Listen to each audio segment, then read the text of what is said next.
similar looking Caliandra, which is a nitrogen fixer, and custard apple just there is a fruit tree, and mulberry and Brazil cherry, another Caliandra, banana, kaffir lime, some avocados and a mango, a yellow guava that's pink inside, another Brazil cherry, another guava, another mulberry, another Brazil cherry, a pomegranate, a joa, a yellow cherry guava, Tijuana tipu, which is a nitrogen fixer, and a loquat and a 5-corner fruit, bunya pine in the corner.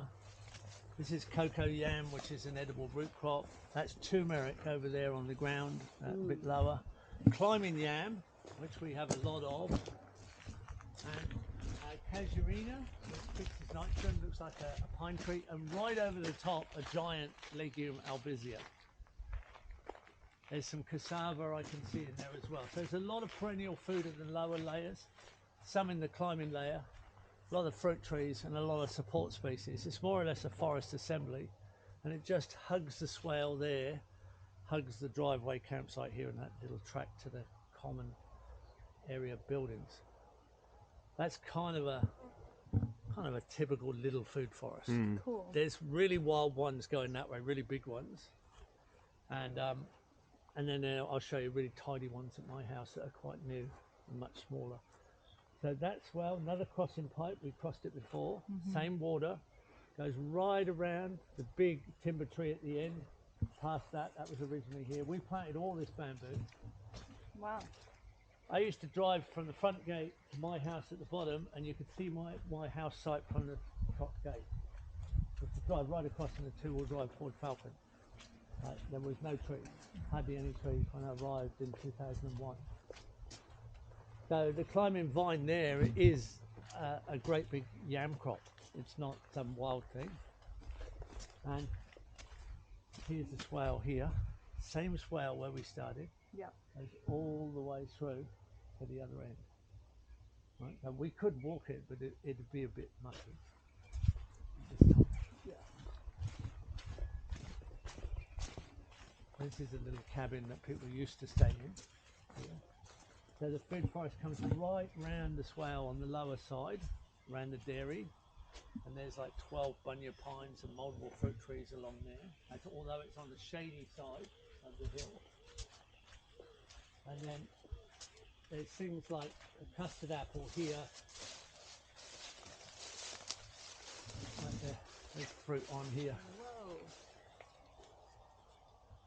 Right, so it's that time of year. We've got custard apple and we've got guava just finishing, and acerola cherry, which is the highest fruit in the world in vitamin C. The swale's just here. We're just below the swale bank. There's a mango. There's a jackfruit there, which is very low because the first year I was here, this frosted, but there was no trees. There's a few guavas. You can just eat it like that. You can imagine a lot. Cool. Do you like them a bit green, or? I don't think so, but maybe. Like them a bit softer? Yeah, softer. Yeah. Thanks. I just eat them skin and all. There's been thousands. We're coming to the end of it. But I've grown them from seed, so they fruit for a long time. There's a soft one. The lower plant here, the clumping plant, is galangal, which is the taste of Indonesian cooking. If you've been to Indonesia, it's like a tropical ginger. Not yet. It's like a pinky, large gingery root. There was no frogs when I arrived. There's 15 varieties of frog now. Wow. There was 53 varieties of bird. Now there's 112. So that's kind of quite normal for permaculture systems. We're kind of magnets for wildlife. I have 28 varieties of clumping bamboo. A lot more of some than the others.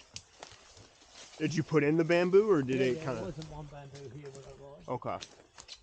And do you need to do much to keep it from like spreading, or? Doesn't spread, none of these spread. They're all clumpers.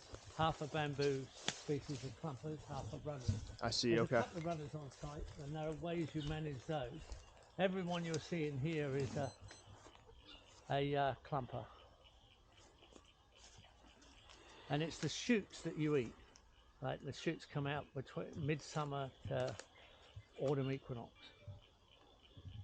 So this is the same water that we passed. This is Campers Lagoon, or where we started with the big swivel pipe. Campers Lagoon, Mafia Dam, all the way around the campsite, Cubby House Dam. So it's all the same level, exactly.